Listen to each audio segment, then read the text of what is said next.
Because like I do love banter, especially in days like today, where like where did those text boxes go? It's I like to touch it just to remember that I have this like amazing Goose Mother deck that's like so cracked. You know how long do you think this took me to build? I bet you did it in 2 hours. I didn't like an hour. That's I just like fucked like up. I just like threw it together because like you know sometimes your autism kicks in and you're just like you enter the mind palace and all of a sudden every card synergy to ever happen is just like trickling in front of you like the Matrix. Oh my god. I just like that you got the beans. I'm like, this is... I know. I love this card of the Beanstalk when it enters the battlefield. Just put it on the guy. Just put it on the guy. Yeah. Fucked up. Yeah. I love these beans. Whenever you cast a spell with mana value 5 or greater, draw a card. Because, like, this deck is kind of a testament to, like, what can you do with ramp? Because, like, that is what the Goose Mother asks. That's what the Goose Mother challenges you to ask is, what can you do with ramp? What can you do with the commander that has X in its mana cost, right? And the answer is a lot of silly things. The answer is commander damage, I guess. Yeah, it's commander damage. I'm just proud of you for building an aggro deck for the first time in your life. I mean, the Elves is kind of... Elves is an aggro. Oh my god. Elves is dirtling. Yeah. This swings early and often. Yeah. That's aggro. Yeah, swing early, swing often. You gotta love it. My favorite card in this deck though is like really simple. It's where'd it go? Now I'm not gonna be able to find it because like it's fine, we can fast forward through it. No, okay, literally, this card is like such a fun, silly little card. I wish that it was in Ariette's colors. I get why it's blue and not white or black, but Asinine Antics, okay? It played as though it had flash. Why is that being silly? It's here, because the autofocus is on. So I have to turn off the autofocus every time we load up the video. That's rude. And we bring that up to 17, I believe, or 15. Yeah. 12, there we go, apply. There we go. And for each creature your opponents control, create a cursed roll token and attach it to that creature, which just turns it into a 1/1. So it turns everybody else into 1/1s. That should play against Massacre Girl sometime. Oh my. Could you imagine? I am imagining, and I'm getting very excited about it. Rotating it in your mind. Anyway, welcome to My Dad Can Beat Up Your Dad, a show about dads fighting each other. That's right. That's right. And in this case, we're going to talk about how to make your dad beat up other dads. How to pick your dad. Yeah, how to pick your dad. Yeah. Let's switch to the scene that it's supposed to be on, since we don't have a ton of cards to show off today. One or two might come up, but... Yeah, no, but I think that, like... building a commander deck is such a fun and personal experience, right? Like, I'm a former academic dork, and to me it's like kind of writing an essay, and it's like, what do I want the thesis of this deck to be? What do I want the sentence that these cards make? Like, what do I want to say, and how does all of this coalesce into something that punches you in the face as the conclusion? But yeah, it's just like, because I think you and I have slightly different baseline philosophies, right? Of like, even how we like start building a deck. Yeah. No, most definitely. Because like, when I build a deck, I'm building an engine that does one thing. And there's like a big, like, so there's a fatal flaw in my strategy of this, which is like, in my blue-green deck, there's one counter spell. There's just one, because it's an engine. It is an engine that ramps and does silly things with the ramp. I don't have time to think about what other people are doing with their board states. I am building an engine that does one thing. So there are some silly tricks. There are some things that mess with what other people can do, but for the most part, I'm doing it like, and so yeah. But like my immediate thought to this is like, oh no, dies to interaction. Like if I mean, I know that, like, your decks tend to have, like, any of your engines tend to have a lot of, like, redundancy built into them. Yeah. So it's, like, you know, a little bit of discard, a little bit of counterspelling isn't going to, like, totally take you off track. But still, like, the concept of only having one counterspell is, like, that's like my nightmare activation. No, because there's two ways to be prepared, right? One way to be prepared is through structural redundancies, right? And the other way to be prepared is through protection for what you already have. I usually lean on the structural redundancy side, so I can go full-brained autism, like, what are the synergies that I can possibly extract out of this? What are the silly things that I can do if I'm just, like, left alone on an island? And, like, that's why, like, my elf deck, like, you've tried to play control and burn against my elf deck, and it's hard because, like... It's hard to know exactly which little piece of the machine to blow up. Because it's like, okay, I can take this thing offline, and then it's like, that slowed it down for maybe a turn, maybe 2 turns. But it's like, once the crazy train is rolling, there are no breaks. Yeah, no, and that is how I build a deck where I will pick a function. I'm like, what function of Magic the Gathering do I want to maximize, right? What feature, what tool? And so, like, when it comes to, like, my mono green elves, it's ramp. I want to build a deck that can ramp to an unbelievable amount. I want to produce so much green mana that I have options. Because, and this is kind of like, okay, to go on like a third level of tangent. No, just go for it. Okay.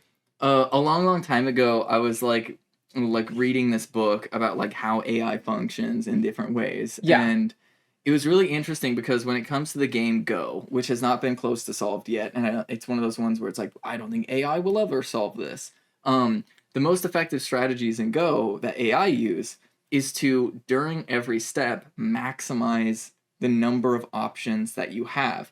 That is a strategy that I've like internalized and adopted for literally any strategy game I come into cold, is always make sure that you have the most amount of options from whatever decision you make, which means I love ramp and I love draw card.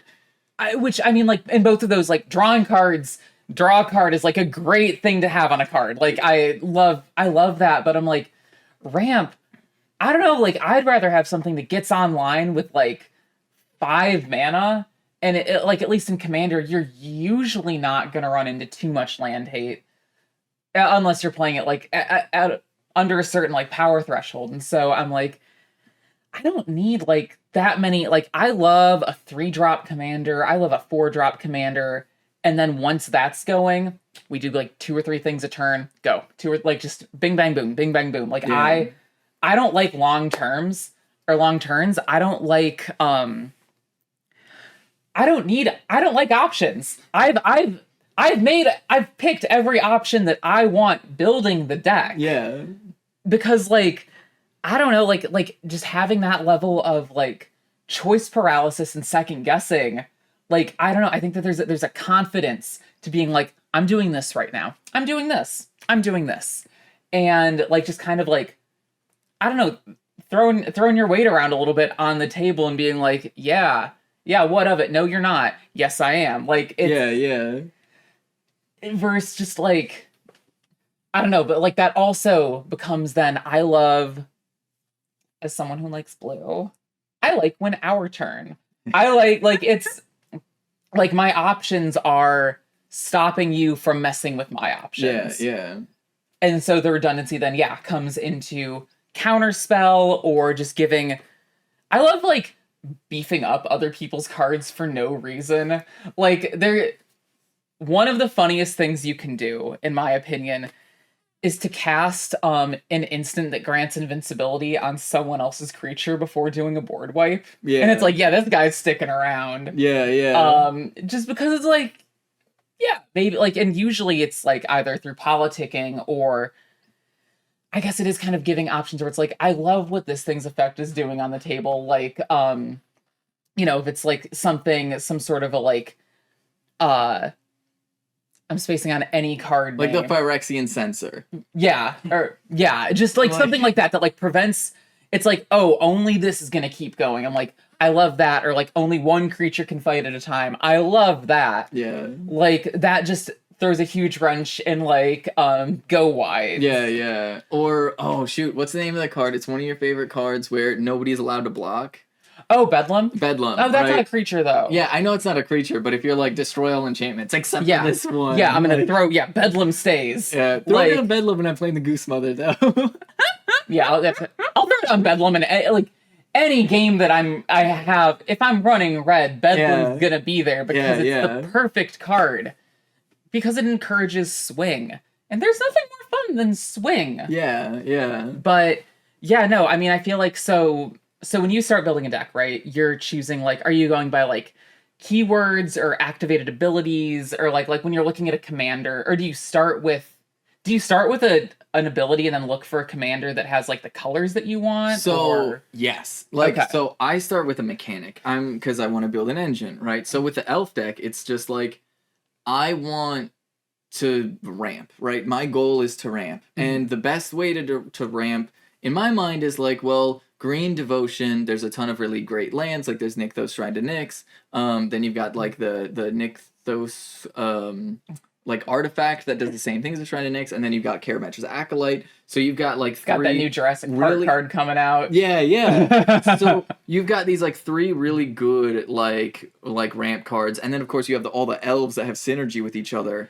And then it's like, now that we've built this engine to produce mana, we play the game of what can you do with the mana that you have produced. Like, I'm going to spend all of my money now. Yeah, yeah, exactly. And so that's where it's like we got to draw a lot of cards, bring out a lot of like mana, and then that's where you put in the Finale of Devastations and the Stonehoof Chieftain, I think, and the Vigor, and or all of your Hydras. Yeah, no, that's those big meaty X spells. Yeah. If you want some like targeted removal, spinning wheel kick. Yeah, yeah. That's I love when it's like, no, we're doing this is a kung fu movie now. Yeah, for 2 yeah. seconds. Like this Hydra. Like that's flavor. Yeah. That's some sort of like, yeah, you're turning your Hydra into Neo. Yeah. Neo's kung fu. So that's like how it is. And then like with like I don't know, with some decks it's a little bit different because sometimes you'll see shiny with a commander. Yeah. But even then it's still like, how do I build an engine around this commander? I mean, the reason why I liked Ariete as a commander is because this is an oppressive engine. This is an engine that stops people from playing their cards. It stops the creatures from attacking me. It allows me to throw down enchantments to stop creatures from doing anything. Yeah. And they stay on the board, which is like, I love that. It's like somehow more mean when their creatures are still on the board but enchanted and can't attack or block. Like, that's a great feeling. That's a Darksteel Mutations, one of my favorite. Do you have a Darksteel in that yet? No, I still need a buy. Get one of those. Like, is it just, no, your guy's a little indestructible bug now. Have fun. Yeah. Like, the closest thing I have to that right now is my Gideon's Intervention, which somebody asked me the other day, Benny, why are you running Gideon's Intervention in your Ariete deck? And I'm like, are you kidding me? I can stop their commander from doing anything. Yeah, yeah, you know what's better than having to deal with commander, like, they can't cast it again. Yeah. Yeah, it's hanging out. Your commander's a buddy still. I don't want to kill him. Yeah. I just want to stop him from doing the thing. Yeah. Like, your dad can't beat up my dad. Yeah, exactly. My dad's just gonna freaking wail on you. Your dad's in the chair in the corner. Yeah, your dad's in timeout. God. Yeah, it's like you could Swords the Plowshare something. Yeah. But then they gain life and get it back. Yeah. Like, no. It's so much funnier when he, like, because it's just, like, agonizing to play against, where it's like, you know, if I don't have good enchantment removal or, like, sack outlets. Yeah. Or a board wipe that's gonna somehow just, like, I'm like, well, I need him, so I'm gonna kill everything to get him back. Yeah.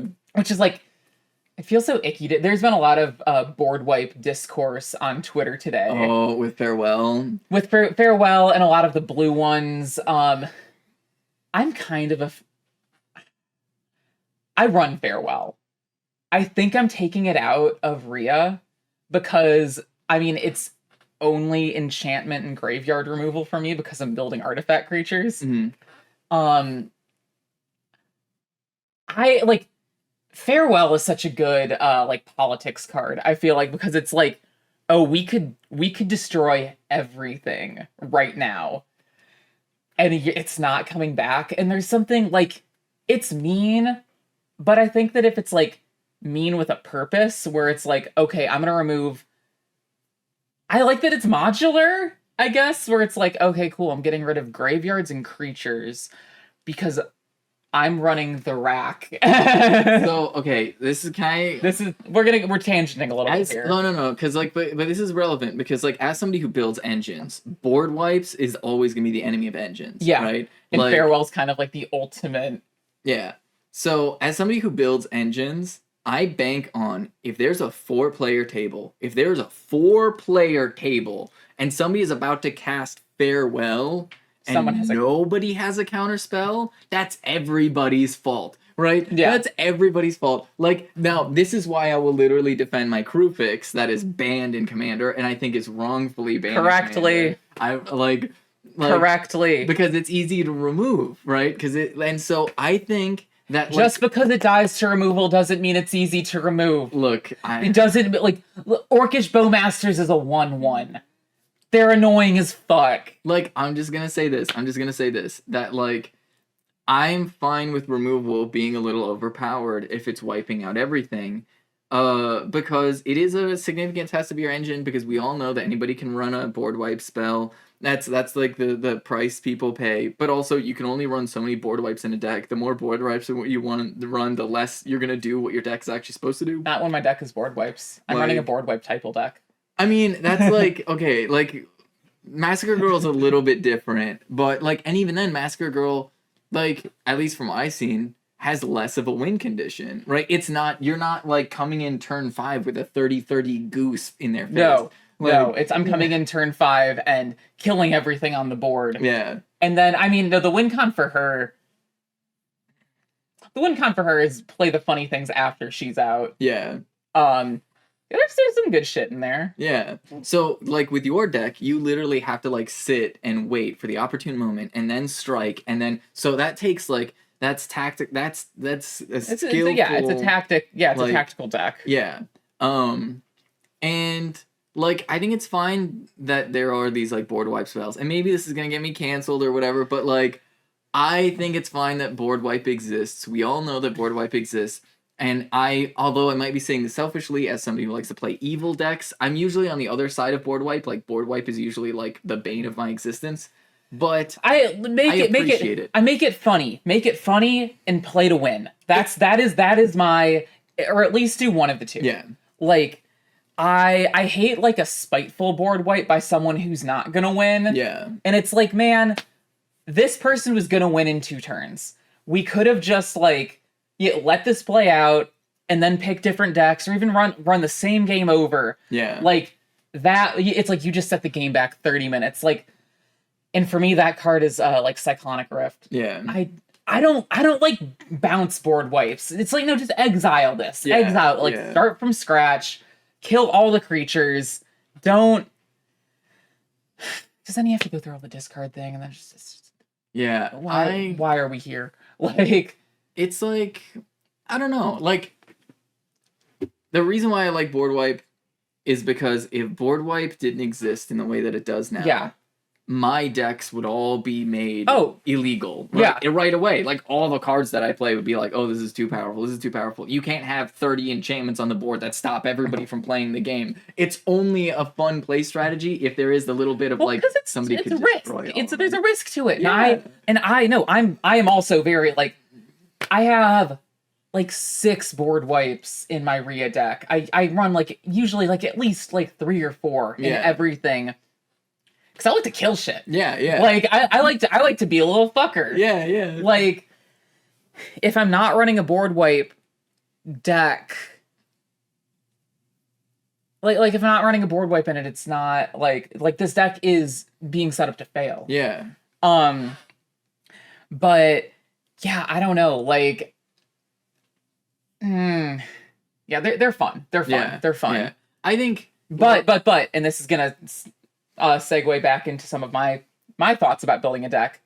I want the board wipe to feel correct for the deck. Yeah. And that's why I'm thinking about taking Farewell out of Rhea, because it feels so, like, passive and all-encompassing, and it's like a nuclear bomb, and it's cool and good, but that doesn't feel like the kind of card that would be played in a deck that's, like, supposed to feel like an invading Phyrexian an invading Phyrexian army isn't going to wipe itself out also. Like, we're here for domination, dang it. Like, that's not gonna, like, No, I'd much rather play like anything that like wipes the board of everything but token creatures, Yeah. or I've got like a Kindred Dominance in there where it's like I'm killing all the everything that's not a Phyrexian because like yes, but like that actually okay. I'm gonna double down here on this point because like Farewell is just less theoretically bad than an asymmetrical board wipe that like kill all non-token creatures. Well, if you're running like white weenies and you've got 100, like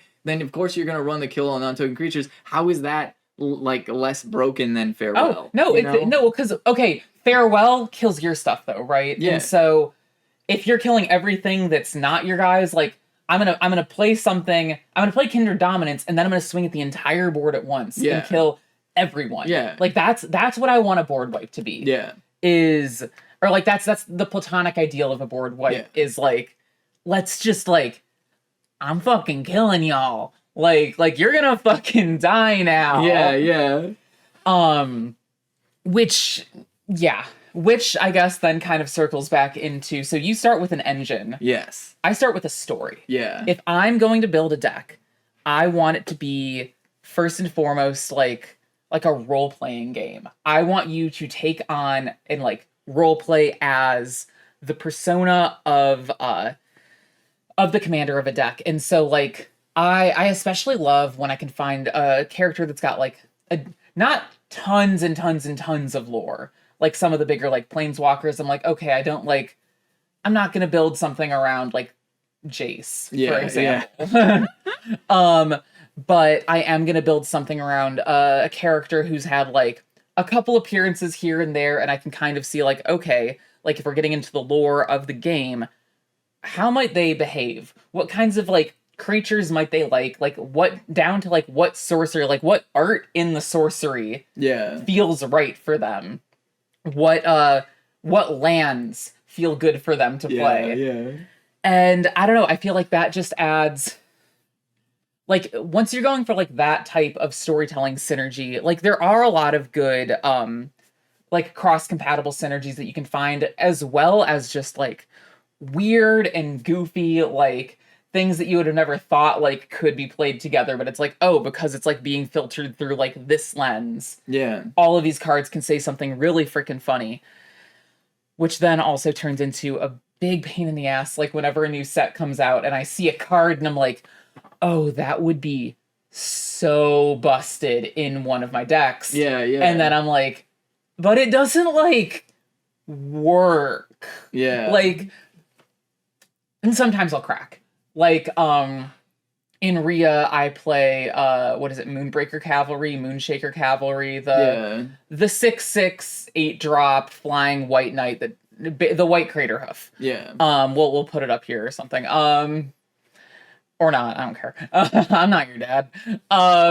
But, like, I went back and forth, and then the two ways that I was able to justify it to myself was, first and foremost, the decks need to... You want your deck to win. Yeah. And this is a funny win condition.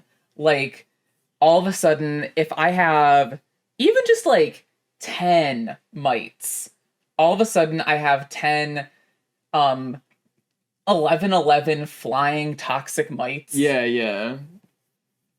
That rocks. That does rock. And the other is by creature type.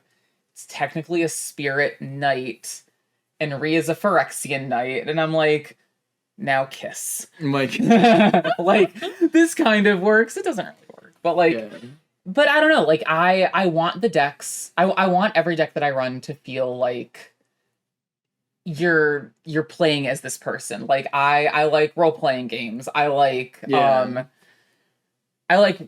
just like having I like acting. I like, it's like, be this character. It's like, make the decisions that this character would make. Yeah. And I feel like that's also easier to like onboard people onto these decks a little bit. So it's like, let me tell you about my dad. This is Krenko. He likes friends. Yeah. Like, and he likes to be a little shithead. So this deck is full of things that are going to get you friends, and you're going to be an absolute fuckhead to the table. Yeah. And there's a couple cards in there that I will talk about in a different episode about like favorite cards of color and favorite cards of like opposite colors and all of Yeah, that. yeah. One of the cards in there I adore, and I think it's like one of the worst red cards ever made because it feels. I got thoughts and feelings. Yeah. But I still run it because it's funny. But yeah, like I don't know. I want my decks to just like, and also like to play against. Like I don't want it to just feel like, oh, I'm playing against a bunch of like a field of cards. I'm playing against like this thing. Yeah. It's a boss fight. And you understand how it's going to behave. Like, I telegraph the strat with pretty much everything. With every commander, it's like, you're not gonna get, like, surprised that, like, oh, this deck's hilariously, like, this deck that favors creatures, this commander that favors creatures, this is a spell slinging thing. Yeah. Or this one's a Voltron. Yeah. Like... You want to have personality. You want it to have a distinct sort of like quality where like the deck really it feels like your commander is the one commanding play style. If I wanted to play a series of cards that talk together really, really, really well, and just it's like insane goofy combos, I'd play a different format. Yeah. Like I'd play, if we want to stick with commander, I'd play CEDH. If we wanted to do like other things, like no, I'd get into sweatier situations, but I'm here for like that's where the casual part of Commander comes for me, where it's like I know that these cards are maybe not the most optimal cards to be playing. Like it's like you're playing, like why are you playing this, like I don't know, to circle back to Rhea, like why are you playing this like silly little like 1/1 for 3 Phyrexian? And I'm like, well, A, he's got Toxic 1 and Double Strike, so if he hits you, that's kind of funny. And B, it's like, because he'd be friends. Yeah. Like, I want to play, like, I want all of them to feel like these are buddies. Yeah. Like, yeah. It comes back to me, it's like, well, why are you only playing goblins in a goblin deck? And it's like, because it's goblins. Because it's goblins. Yeah. And which is to say, I also really, really love, like, creature typal decks. Yeah. Or, like, just... No, because, like, and, like, the good news is that Magic builds a lot of that into, like, they're gonna, creature types are gonna have some synergy with each other. Always. And it's fun to do. Like, okay, so, like, with Ariete, there's, like, 2 Ariete decks that I want to build, sort of this philosophy. I mean, it's mainly because, like, there are 2 engines that can work really well with Ariete. One is the control engine of using enchantments as a really slow but, like, cruel control deck that it's so, I'm so excited. Enchantments. And then the other is a life gain deck. And so you've got Ariete, this evil witch who will enchant all your creatures and stop you from doing anything and have maniacal laughs as you're doing nothing, and she's slowly draining life away from you. And then there's the other Ariete that I want to run, which is like the life gain, where it's Ariete, this sort of like mystical being, summons angels and demons to, and like she's just eating you, literally eating you. Yeah, it's Ariette's beast. And so and so like that, like both of those are like very on theme, and they fit a certain vibe. There's enough synergies in each of them to build the engines.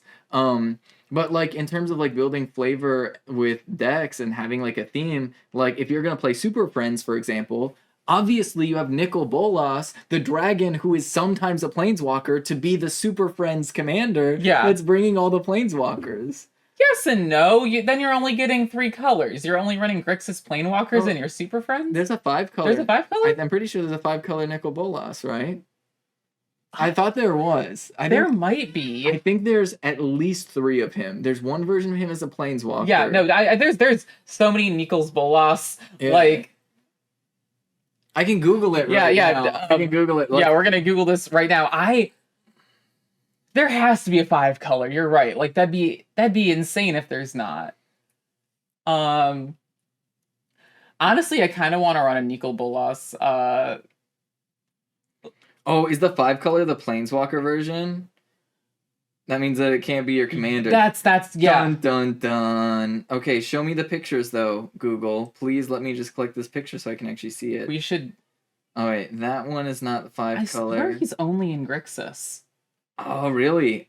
Yeah, I've never. I offhand cannot picture. No, you're right. A non-Grixis Bolas. You're right. It's, you know what? I got tripped up because I got tripped up because like it's there's a lot of colors on there. There's a lot of colors on there, but it's just blue, 3 black, and a red. Yeah, no, it's a planeswalker, and then 2 blue, 2 black, 2 red, and so. No, I mean blue, black, red is a fun version of Super Friends. Like, let's be real. It's a good version, but like missing out on white. Yeah, but like I mean thematically that makes sense for Super Friends to have like no, this is Nicol Bolas the dragon, and he's gonna summon a bunch of planeswalkers. Yeah, even though like he goes to war with them and all of that. Yeah, like, yeah. But that's funny though. It's funny. It's funny. Like dun dun dun. Because like it's at the end of the day you don't like. I mean, fitting to the lore perfectly is like. Oh, you never want to fit to the lore. Like you can want to fit to the lore perfectly, and there are some decks where I really want to, but sometimes I want to fit to like the vibe of the lore. Yeah. And also sometimes. Yeah. Sometimes you just need to make something funny. Sometimes you need to make an Ninjutsu deck full of Eldrazi. Yeah. No, okay, that is funny though. Like that's like a little gimmicky deck. Yeah. I will say, okay, hear me out on this though. Okay. The Lord of the Rings sets have a lot of 5-color big guys that are really fun. I think a ton of those would be great for a Super Friends deck because even though it's Lord of the Rings and they're from a different universe, like, it's like what if one of the Lord of the Rings characters summoned a bunch of like planeswalkers? Like I think that's funny. That could be interesting. Like, yeah, or like because I mean. God. Universes Beyond throws such a wrench into the way that I like building things. So, like, at that point, it turns into a gimmick because it's like, I have my Sauron deck. Yeah. And instead of being like, I want this to be the most flavorful Lord of the Rings deck, I'm like, well, Sauron's, like, really fucking evil. Yeah. So I'm going to make the deck full of big evil dudes, and then it has this like sort of like slow, miraculous, like plotting nature that is Sauron. Yeah. So it's like we're throwing big spells. It's not just a little fire in your face, it's a lot of fire in your face. Like, could you imagine Liliana showing up to help out Sauron, the Dark Lord? Like it's right. Like we've got Praetors. I don't think there's a single creature in there that's under a 3-drop. Yeah. It rocks. Like it's just so, and it's got obviously good synergy with the Lord of the Rings cards. Like, yeah, we're building a big orc because there's nothing funnier than building a big fucking orc. Yeah. But that's got my Dark Depths Thespian Sage combo in it because Marit Lage would totally hang out with Sauron. Yeah.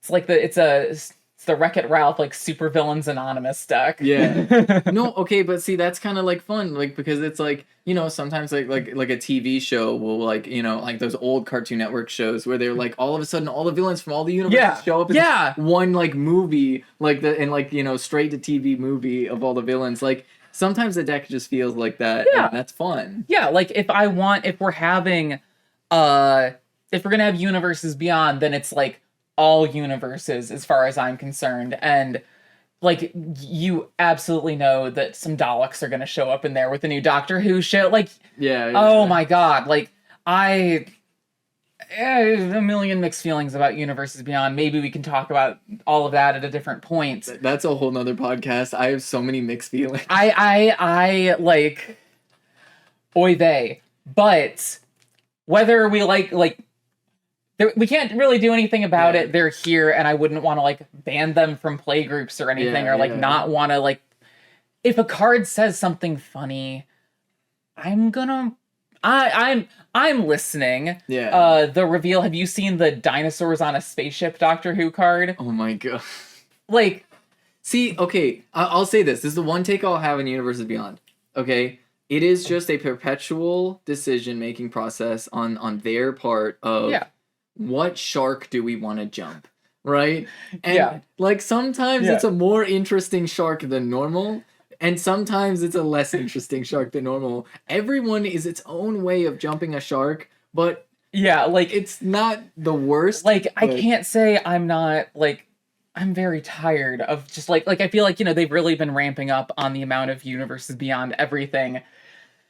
And then every now and then I'll be like so not about it. I'm like, looking at like what's coming out next year, it's like we got fucking Fallout, we've got Assassin's Creed, I think we've got Final Fantasy, and I'm just like, shoot me. And then there's gonna be like one card in the set where it's like, oh god damn it, that's awesome. Why don't you tell us about the Mary Commander deck that you made? Like, and because that's the thing though, sometimes it's Lord of the Rings, and you're like, oh, I've got some ideas. This is actually, we're maybe cooking with something. Yeah, here, just like a cute little, but it's just fun little low power Boros equipment deck that whacks you really hard sometimes. And also, like, just to be real, like, they do have, like, I mean, in any world where there are multiverses, like, you have the reality of just, like, we can bring in fictional other fictional universes without a big problem. Like, the planeswalkers literally travel, but like between the planes. Yeah, and that's the thing. It's like diegetically resonant enough that it's like,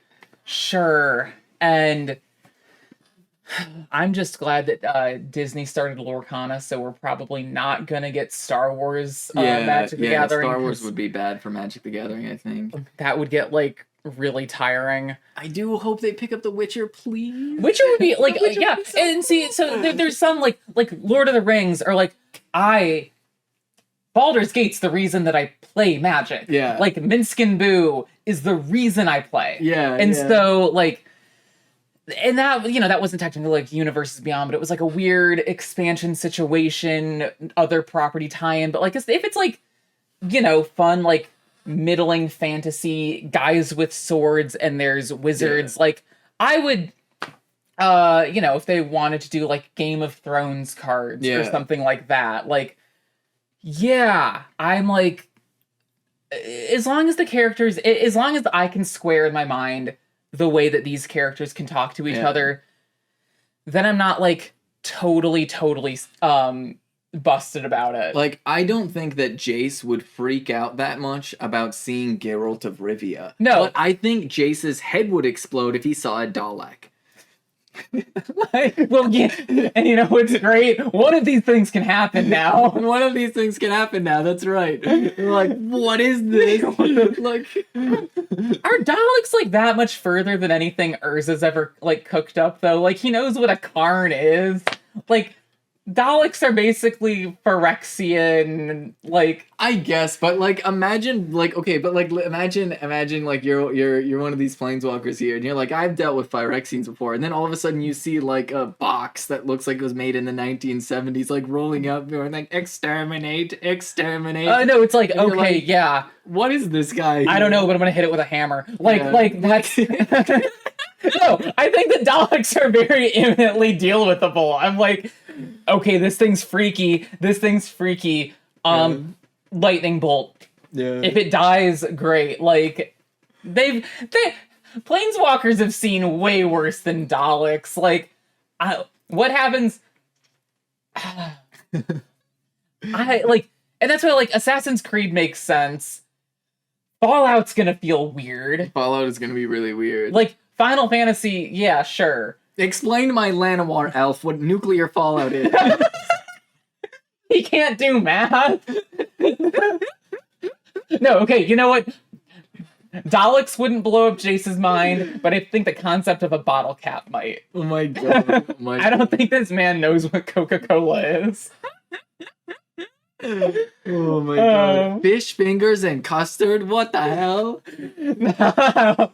Yeah. No. Killer robots, normal. Refrigeration. Refrigeration would blow this shit wide open. Like, no. And you're telling me I could be taking penicillin for these blight belly rats this whole time? Jesus Christ. Yeah. And then I'm a massive hypocrite because I really like the Warhammer cards. Yeah. Like, I think, look, everybody will inevitably be a hypocrite on Universes Beyond. That's why I'm saying it's a series of sharks to jump. Yeah. And yeah. And even if it's just one card, it's like, man, fuck. I'm not over Welcome to Jurassic Park, the saga that flips into a land. Have you seen like what all of that does? No. Oh my god. It basically once you flip it into Jurassic Park, it gives all of the dinosaurs in your graveyard escape. Yeah. The last part of it, I think it like, I forget the first part. The second part is it creates a dino, and then it destroys all wall creatures. Yeah. And it flips over into Jurassic Park, and then all of your dinosaurs in your graveyard have escape. Yeah. And then it can tap for green for every dinosaur you control. And I'm like, fuck. Okay, that's the dinosaurs are running rampant and gassing everything. That's amazing. Like, that oh my God. fucks so hard, and I wanna like I'm going to build either a green, red, white, or a 5-color Yeah. dinosaur deck when this drops, because like shit, man, like these are two, like between that or the dinosaurs on a spaceship, I'm just like, dinosaurs is dinosaurs. Like this has opened up a hypothetical in my mind though, because we already like in Ixalan and like other universes, Yeah. right, you have dinosaurs that exist, right? Yeah. Imagine with me, if you will, you are Galta, right? Okay. Like you're this giant, Yes. massive, like big dino from this universe. You're like king of the dinosaurs where you're at. And then you find out, wait, there's a universe where we're all extinct and they had to resurrect us like with like weird science technology. Like what the like Don't give Galta an existential crisis. like you're like like poor Galta. Like what do you mean we're extinct where you're from? Like Galta talking to Jeff Goldblum. No, oh my God. Oh my God. No, we're gonna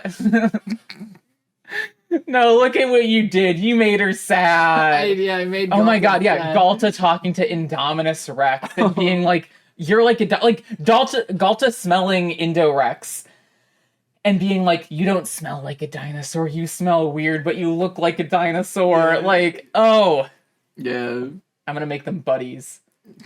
That's amazing. I'm gonna make them buddies. Okay. Okay, see, and now we're back. I'll use that to bring us back to the point of this particular podcast. Now that we spent like 20 minutes on this tangent of like deck building philosophies and like building themes and building a story with the deck is really fun.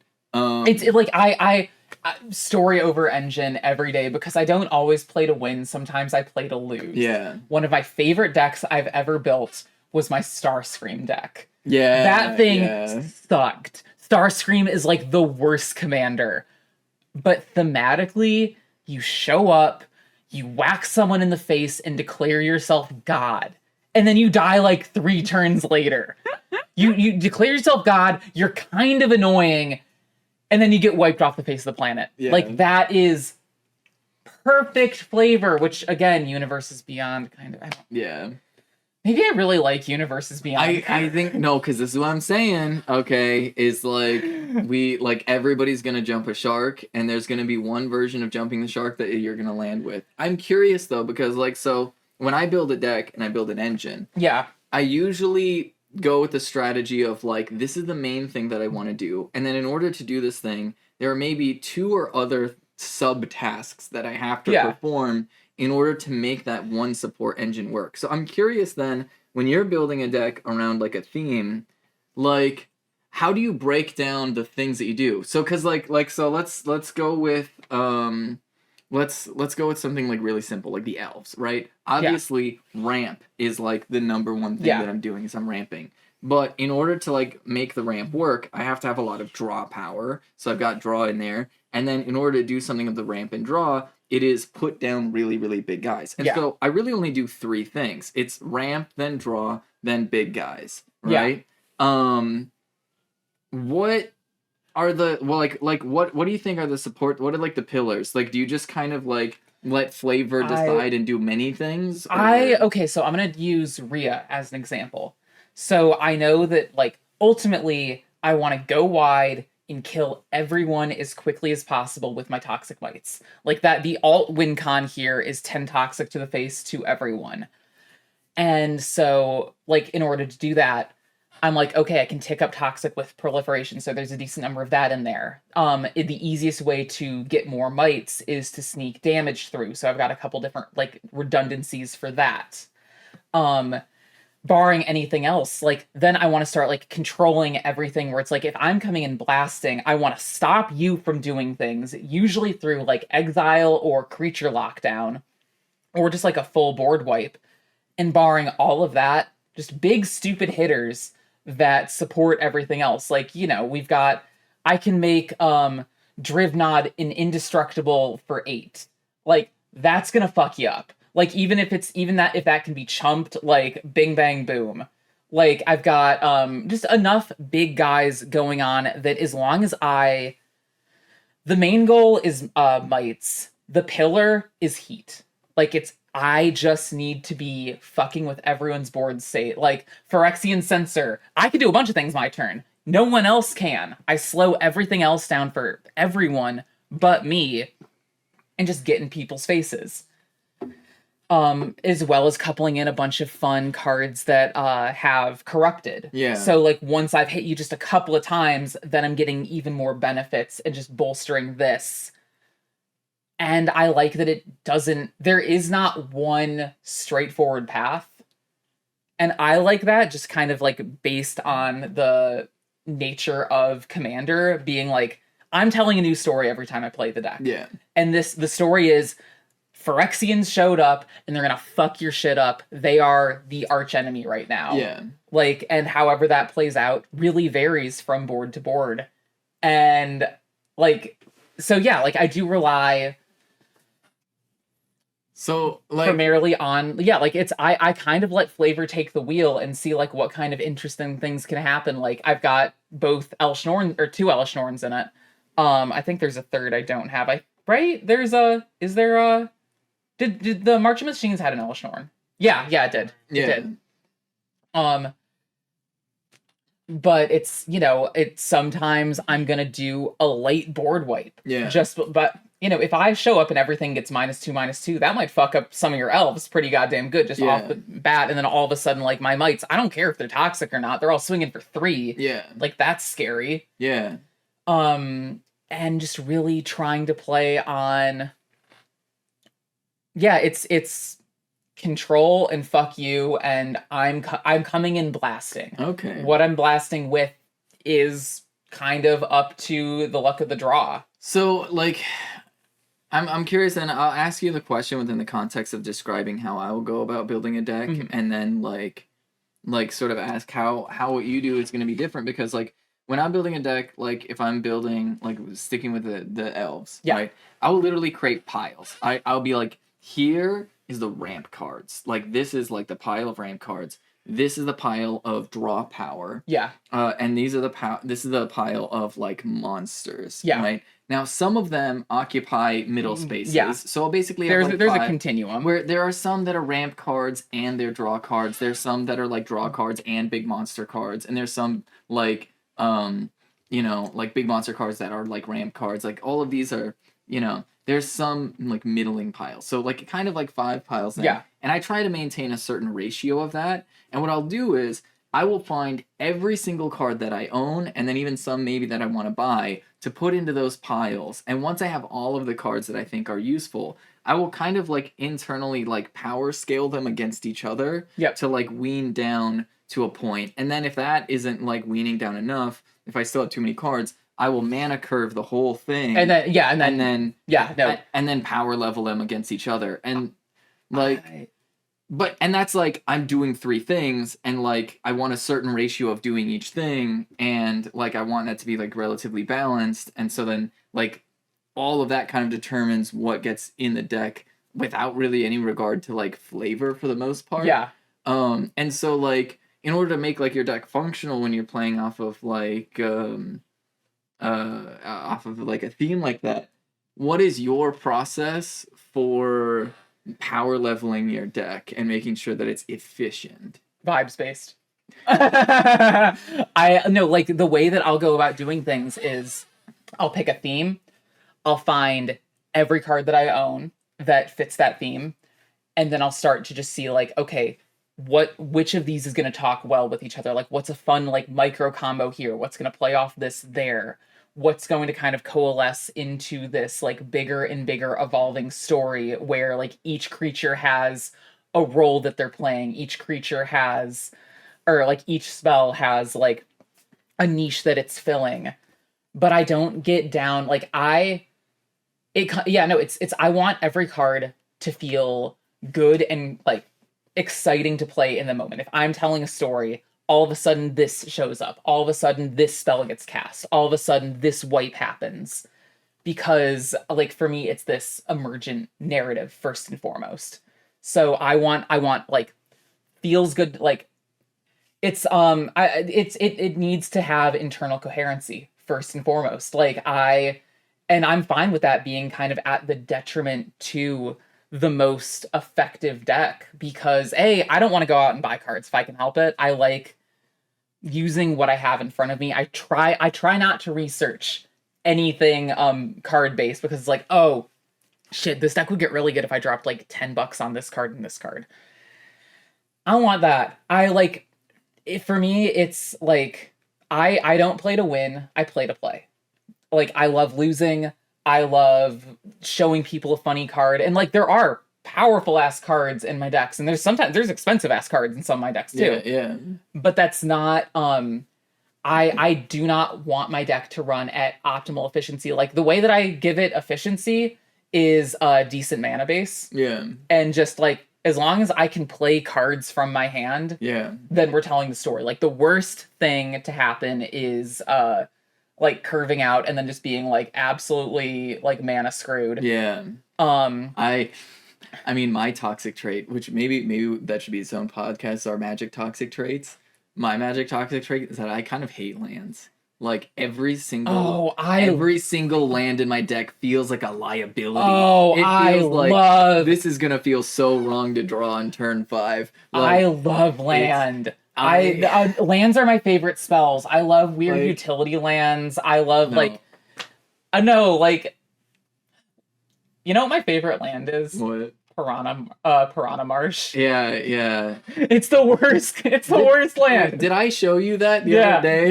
Yeah. No, that's my new favorite land because it's a slow swamp that bites someone and you can't even use it on the turn. That's funny. Yeah. I'm never cutting it. Yeah. I'm never cutting it. I mean, it is useful in basically any deck that would have a swamp. No, it's not. I'd rather have a swamp. Like Jesus Christ. In Commander, ping one person for 1 damage, and that's all you're doing on your turn. If that's your turn, like that's stupid, but it makes me laugh. Yeah. And so, like, okay, that's how to go a very roundabout way of answering your question. The card feels good for me to play because I'm not going to be crazy competitive about this. If it makes me laugh, if I like the story that it's telling, I will see if there's a place for it in my deck. And I'm always like reshuffling things and I'm like, yeah, this card's maybe like I'll never take something out for being too optimal. Yeah. But I never want my deck to stray too far from the initial story that it's telling. Okay. Like I'm a very roundabout, verbose, tangential person. I want my decks to be concise. Even at the detriment of a win rate, because like the cards will, the first thing to cut a card is if I draw it and I'm like, man, fuck, when am I going to use this game? Yeah. When am I going to use this? Like I make a note of that and cycle that out. So, you know, my decks are very trial and error. Like it's, you know, I just play it. And if something doesn't feel good, then we figure out something that like might feel better. But I don't want I'm fine with my deck not showing up. I want my deck to be good on the first try, but I'm fine with it like not popping nearly as much as it can just because I want to play with cards that make me feel good, that aren't just, you know, color pile like good stuff cards. Yeah. Like that's boring to me. Not that that's what you're doing. Yeah. But like I want them all to feel like they're buddies.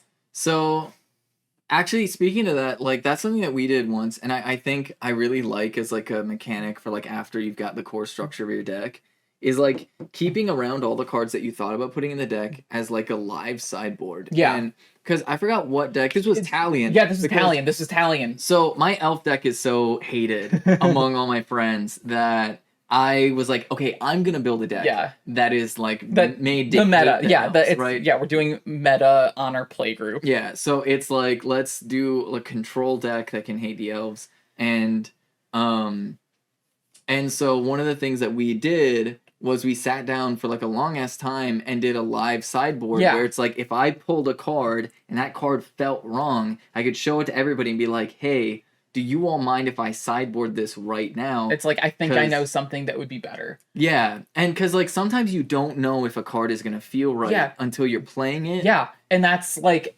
and that's why that's what I want to head off more than anything. Yeah. Is like just, oh, ew. Like, why is this here? Yeah. Like, I'm already thinking of cards I want to cut from Rhea that it's like, okay, this card's useful. What? I don't know. Like, it would fix my curve. I can think of a 6-drop and a fucking 9-drop in there. Yeah. That I'm like, fuck, I would rather have a couple, like, 2 or 3-drop little, like, Phyrexian flyers than these guys, because at least then I'm pinging for toxic. Yeah. That actually reminds me of there was something that I recently pulled from. I mean, it wasn't through like live playtesting, which like I really wish it was. Like I wanted to do more live playtesting because like having a live sideboard and like playing with one of your friends against like the most powerful, or even just like pick like 3 decks of like different power levels, play against each one of them, see how it rolls. Yeah, and see how it rolls and live sideboard things so that you can get your deck to feel like its best version of itself. But one of the things that I was just like really sifting through Ariette, and there's one card that like it was really cool, but it felt just kind of wrong, and it was an enchantment. It was like a demon enchantment that was 4 cost, and it was like target creature gets +2/+2 and is a demon in addition to its other types, and all non-demon creatures get -2/-2. And I was like, this is cool, but then I was like sitting on it, and I'm like, this is a cool board wipe. And like I'd run it, but I would want to run that in something that's already demon focused. I'm hearing that and I'm like, that feels like a non sequitur in the deck. Like it would have a use case where like if I'm in a situation where I don't have enough creatures, I've only got 1 person. It's an enchantment, so it's got synergy with Ariette, but it's a 4 cost. And so on some level it's a board wipe, but also it would board wipe a lot of my own creatures too. And for like no benefit. Yeah, there's too many use cases where it feels wrong, even though it theoretically has a usefulness. Yeah, and that's where I want to head things off at because like I don't allow myself to get too like random potential optimized with that, because like I've already discarded. It's like, this cares about demons. I don't run any demons in this deck. Fuck that. Like I'm just getting deep into the goobies of I want all of my cards to have nice things to say to each other, and I don't want to like accidentally wrath myself for +2/+2. Yeah, I mean, and there's like way more potential synergies in it, to be clear. Like, no, you've got the Regal Bunnycorn, you've got like all the random enchantments, you've got like all the like. Oh, you run the bun in that? Oh, are you kidding me? Oh, good. It's good. I love the bun. Like, because the Regal Bunnycorn is a creature, you might have this instinct, at least I did at first, to be like, oh, I want to get a lot of creatures on the board, have synergy with this. But then you're like, wait, it's all permanence. It's all permanence. Yeah, all non-land permanence. And so it's like, so no, the silly enchantments that I do be from the Bunnycorn. Like, this is perfect. I was explaining that to my little sister the other day and watching her eyes light up and be like, oh wait, and I'm like, and you see how all of these other things like create like all the little like token enchantment shit in Eldraine, and she's like, big bunny, and I'm like, big bunny, baby. Big bunny. Big bunny. Yeah. I feel like, do you have anything else to really say on like initial deck building philosophy? Nothing I can really think of other than like the obvious question of lands and like how many lands do you put in the deck? 35. Like, next question. 35. Or 35 to 37. I'm evil, and do you know how many how many lands do you think are my elf deck? There's 30. There's 30. There's 30. There's 30. Which, like, granted, and have you ever been mana screwed in that thing? So yes. Okay. And the specific context was, it was like I had a ton of board wipe against me, and I just was not getting my draws. Yeah, no, which like and yeah, Yeah. I've personally I've played against that thing. I don't know how many times, and I've never seen it get screwed. So like, yeah, you could like, but like mana's also vibes based. Like I have screwed myself over. Throwback to when I was like, do you remember when I tried to run Krenko with like 28 lands? Oh my god. That didn't work. Yeah. That didn't work at all. Yeah. It was Krenko with 28 basic mountains, and I'm like, this is good deck building. Because I'm like, once he's online, I don't need anything. Yeah. Red doesn't have enough ramp for that, like, unfortunately. And it has Brightstone Ritual. I don't know what you're talking about. Oh my god. I will say though, like, Slivers. Yeah. I think I run 40 lands in that, right? Because it's like a lot of multicolor stuff. Yeah, but they're like cool, good lands and shit. Oh yeah. Yeah, like. Yeah. But you need to like you have 5-color deck. You just you need it. Like yeah, even every Chrome Lantern in the world isn't gonna save you. Like literally. But yeah, like lands. We can talk about lands on a different day. We should do like a favorite lands like mini-sode. That'd be fun. Yeah. I've got some good ones. Yeah. Yeah. But I think that's it. I think that's like the different philosophies of deck building plus a little bit of like university discourse. Hell yeah. Awesome. Until next time, I'm Bugs. I'm Benny. And my dad can beat up your dad.